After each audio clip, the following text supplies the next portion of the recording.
So, this is a small single-cylinder engine that I am going to work on. I have no idea what's wrong with it. This is literally the first time I've looked at it since I acquired it. I don't even know what it actually is, or what it was ever used for. I actually dug this engine out of my grandfather's basement, and as I filmed this, he had actually passed 2 months ago.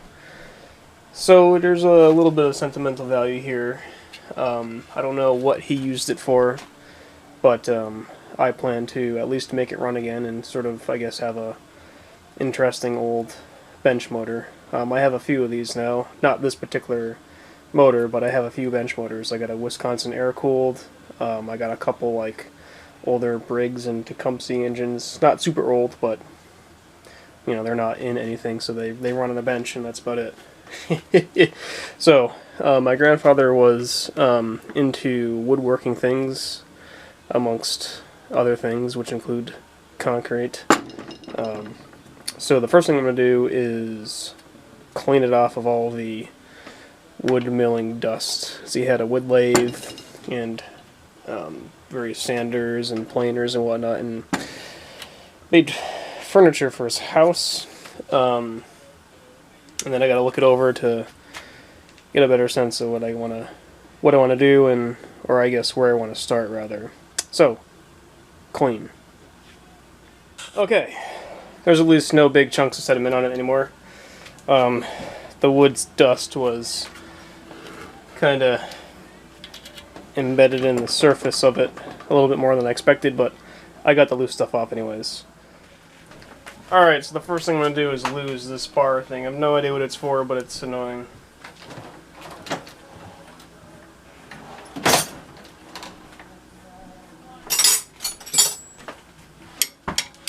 Ah, 9/16 apparently.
Well, okay, then that's interesting.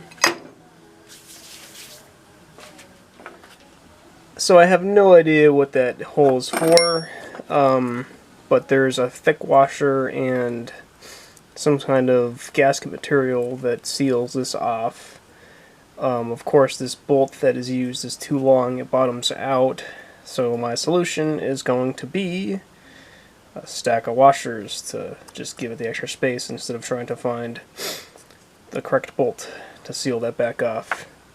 No idea what that bar is for, but I have no idea what's going on in here. So yeah. I would also like to note that the engine does not have any oil in it. So I will have to find oil to put in there for when I start to see if it'll run and whatnot. So I don't blow it up. But the oil cover is interesting. It's a stamped tin or steel thing that's on a really tight spring. So that's interesting. Haven't seen that yet. I will also, of course, have to take the carburetor off because it's full of wood goop. No idea if it's operational. Well, I guess I kind of know that because it is missing the bowl. so I'll have to, I guess, find a bowl or a whole new carburetor. I don't know, I'll have to do some research on what this is exactly, and hopefully get a replacement bowl or a carburetor. I will also note that it is missing the muffler as well. However, I have dug through the hoard and have found some thick spacer washer thing that will take up the slack needed, so I can thread that back down in there like it's supposed to be. Alright, so I have spun the engine and observed through the exhaust and intake hole to make sure the valves move, and the valves do in fact move, so there's no stuck valves or anything. It moves smoothly, and it has compression, so it should run, assuming that it has spark and whatnot. Right now I'm just going to take the shroud off, see what's going on in there.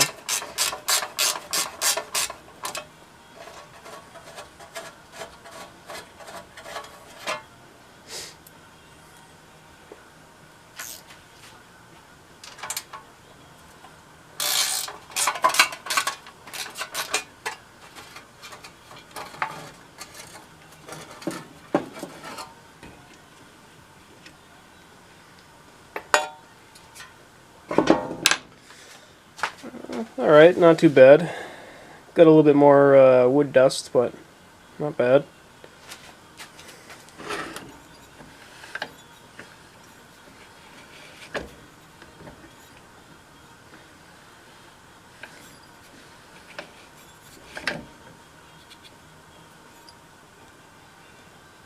The coil wire is a little bit suspect.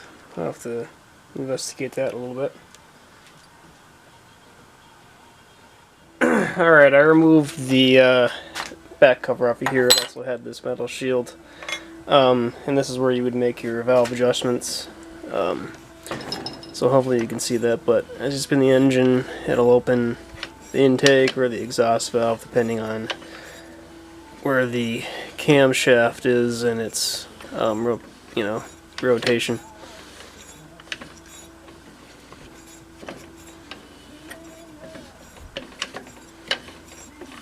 Anyways, let's see. So I decided, since I care a little bit about the engine's longevity and whatnot, I would split the case so I have the two bolts removed that hold it together, and I'm going to see what we got in here. Yep, she's empty.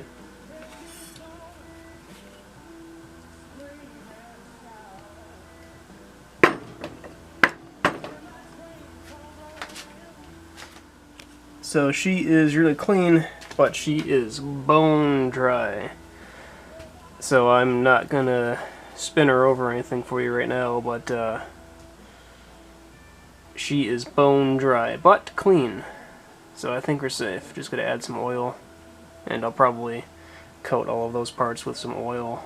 I'll see if I can feed some oil down through the intake to coat the cylinder walls for when I started up the first time. I'm trying to avoid taking the head off, but if I have to, I have to. But I think we're okay. It spins smoothly when I've spun it so far, but she is bone dry. If you've never seen the inside of one of these little engines, this is what splashes the oil to coat all of those internal parts in there and splash oil up as far as it can at the bottom of the piston and whatnot. Yeah, the oil only gets filled up to like the bottom of this level here, and then this little splasher literally flicks the oil up into the engine. That's how it stays lubed up. So it's a little bit later now. I took and squirted some oil on the internal parts. There's some oil on the inside of the combustion chamber, which, don't worry, when I put the spark plug in there, I'll hang the engine upside down for a bit to drain any oil out of there, so it's not going to hydro lock it or anything like that. But she does spin nice and freely, so I think we'll be okay in that sense. No super big amounts of end play left or right or up or down, so I think we're safe there. The next thing I want to do is hook the spark plug back up onto my coil wire and see if she'll spark. Alright, hopefully this works. I just had it sparkling.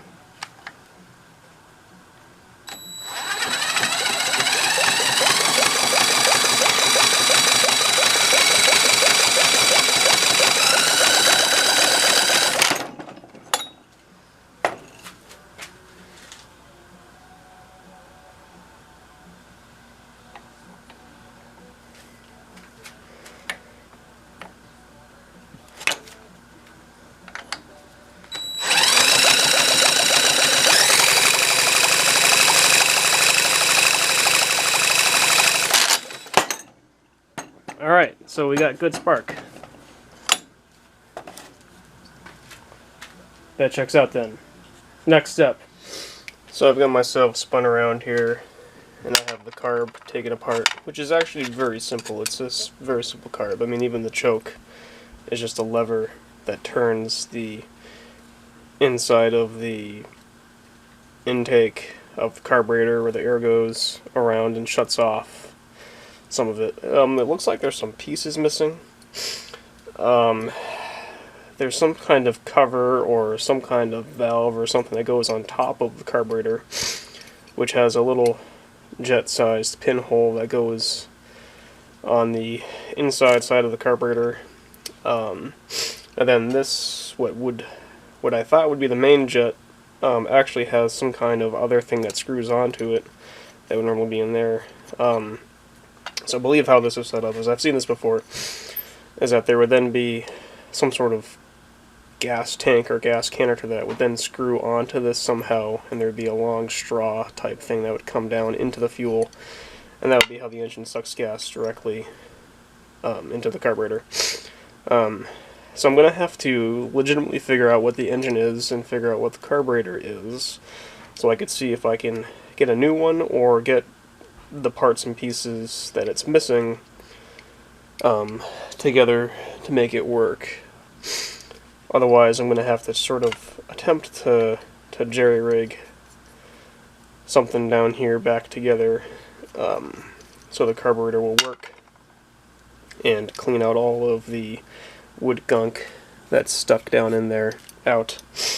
So yeah, I'm going to have to do some searching around to see if I can figure out what it is and what's missing and what I can get, what I can't get, what I might have to make. So that's where I'm at with that.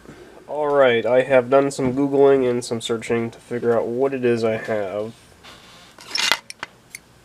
And apparently this is a much older suction feed type carburetor that Briggs put on their early engines from the late 30s, early 40s, and 50s and whatnot. And came on the WD or they came on the WM or the WI engine line.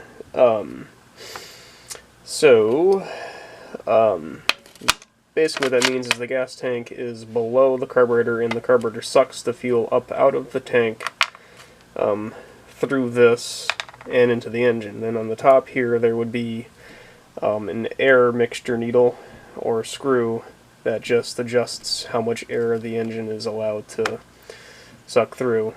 So you could tune your engine to be a little rich, a little lean, so on and so forth.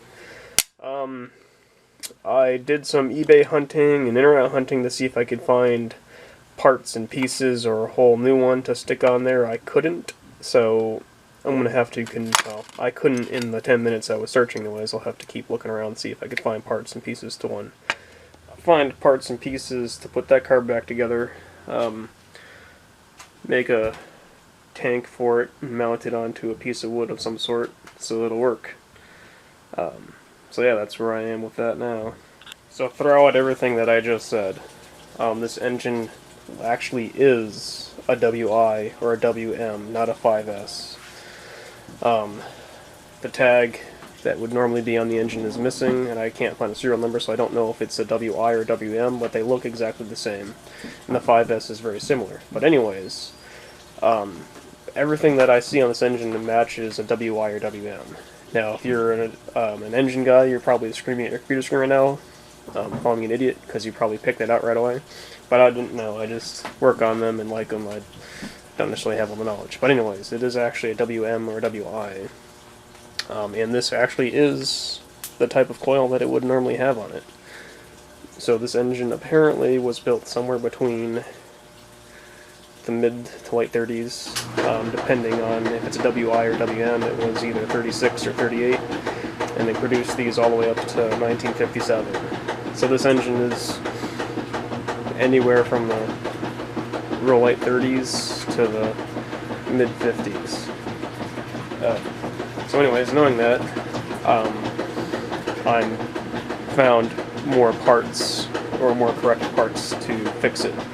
I'm able to, or I have been able to find a few of the carb parts, and I'll have a more correct muffler. Luckily I hadn't ordered the muffler yet, so I'll actually have a WI or WM muffler. And I can put it all together and have it factory stock. And it turns out that this bar is actually where the fuel tank was mounted. So that is just the fuel tank bar. So you can mount a fuel tank on there and then mount the engine and just mount it wherever you want. That wasn't some invention that my grandfather created. So that's that. I can't work on this quite yet. I gotta get some parts coming in the mail for me. Holy crap! I cleaned up the workbench a little bit, and I'm down here working on the WI, the Briggs WI engine, which is behind you, over on the other table. And what I'm doing is I have some brandy new carb parts over there to put it back together. These parts go on the top. I just pulled out the seat for the mixture needle on the top there. Should be the low one, I think, or the idle mixture. I don't know. Then I have another bag of parts to get the plumbing together for the bottom part of it that sucks the fuel up out of the tank. Which, if you're wondering, when you're around looking at the engine again, this bar was apparently actually where the fuel tank would be mounted. So I put that back on. I'm going to make a fuel tank out of something. And this is the little copper pipe that would then go from the bottom of the carburetor to a little hoop-de-hoop thing into the tank. It's apparently considered a suction carburetor, so it sucks the fuel out of the tank. I guess it has a little pickup thing that goes into the tank. So I gotta find something to thread it into, and then make a little curly Q out of the little short piece of tube there, and do stuff, make it run, I guess. I don't know. So yeah, the battery's about to die in this camera, so I'm gonna put some stuff together, charge this battery, and come back in a bit. Alright, fresh battery. This is the seat for the mixture screw. I should look at the diagram for a second. Okay, I looked at the instructions for a second, just so I make sure I'm putting the mixture screw back together correctly. This just goes all the way down.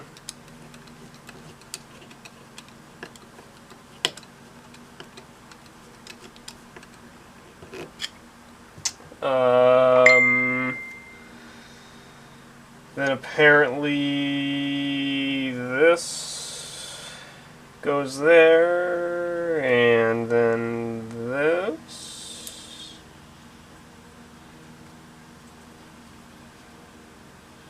That looks like it's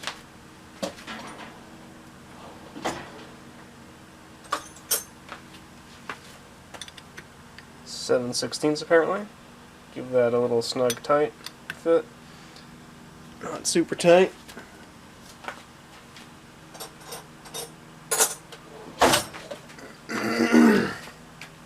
Then apparently that little rubber doodler goes in there. And the actual needle itself goes in. Oops. I'll just do it by hand apparently.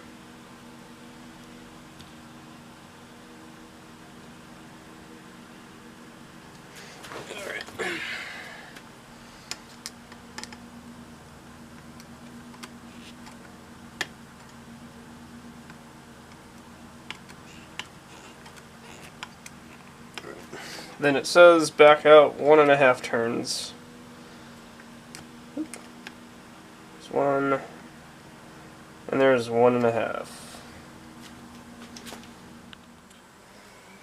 And so here I am. I have the carburetor back on the engine. I just showed you the spark. I put the valve cover plate back on there. I dug back out the shield for it that I'm going to put back on when I'm ready to start it. The only thing that I'm gonna end up waiting for right now is I need to get a little fuel tank for this little pickup to get dropped into and threaded into, so I can then figure out how I want to or need to bend up my little gas suck tube and fire it up.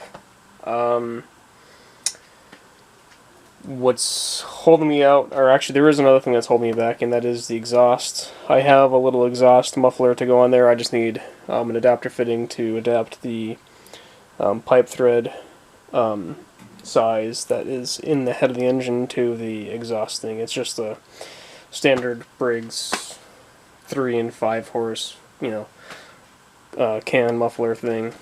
So yeah, we'll come back then.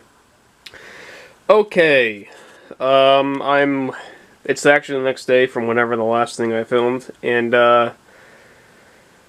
not much has changed besides the fact that I made a run out to the hardware store, aka Home Depot, and bought a few fittings so I can adapt the muff up to the engine itself. So there's 1/2-inch threads in the head, this is a 1/2 inch to 3/4, and then the muffler itself is a 3/4-inch pipe thread. I've had this sitting outside, trying to age it a bit. So for now, I put it on there so I can see what it looks like, make sure everything fits, and get it good and plumbed up and whatnot. So I'm doing a last check of everything over here. I had checked the spark again. The spark's good, like I had shown. The carburetor is plumbed and should be ready to go. I do need to find an air cleaner box for it. It is supposed to have an oil bath air cleaner, kind of like the Wisconsin air-cooled engine over here. So I just need to locate one of those, but it's, as long as I don't run it too long or anything like that, it's not going to hurt anything. So, the plan is to actually start it. So what I'm going to go ahead and do is plumb up a fuel system to go into some sort of cup or something that will have some fuel to see if I could suck the fuel up into the carburetor and whatnot, and see if it'll fart a little bit. My plan is to stop at a craft store or something and maybe find some sort of, I don't know, mason jar or something, or Amazon, I guess, depending whichever one's cheaper, and just find a way to screw this into a mason jar and plumb up the fuel that way and just have a, cool little bench engine. So, I'm going to put the shield back on there and, I guess take it outside. Assuming after I plumb up a temporary fuel system. Okay, so it does start. Spoiler alert, I guess. I didn't show the initial starts because I have a hokey fuel setup and throttle setup and whatnot, and I needed to figure out how to get the carburetor set up so it will run. But I will demonstrate the fact that it does run. She does smoke a little bit, but that'll probably clear up with time.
Okay, it did start.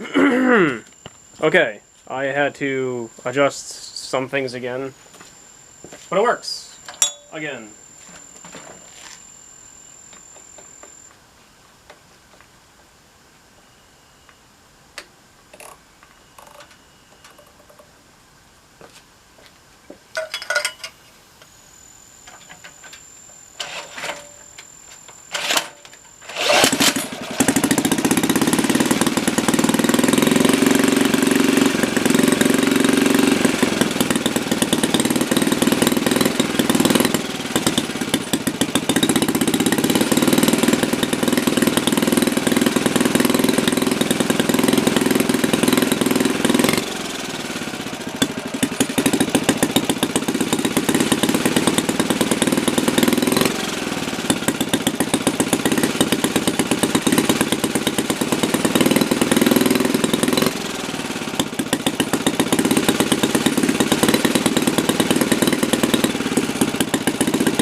Well, like you saw, the old girl here is a runner. She does burn a decent bit of oil, and one of the reasons I believe that to be true is because I have the crankcase kind of overfulled right now.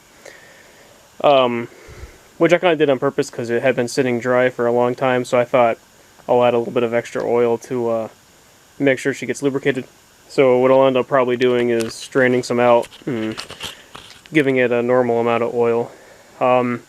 It is also possible that the rings are a little bit worn out and letting oil up into the combustion chamber. I don't know, but I'll get everything more finalized and see if it clears up or not or gets worse. I did notice that there appears to be some leakage around this head bolt, and there appears to be some leakage over here, so it might end up actually needing a head gasket. I don't know. But it does run. Blown head gasket or not, and burning some oil or not, it does actually run. As you can see, I mean, that's my starting system right now. It works, but God, it'll rip your wrist off if you're not careful. And also my fuel system is that little thing over there without the cap on, which works, but definitely going to need to get my finalized fuel tank on there. So I'll take care of some of those things and meet you back later.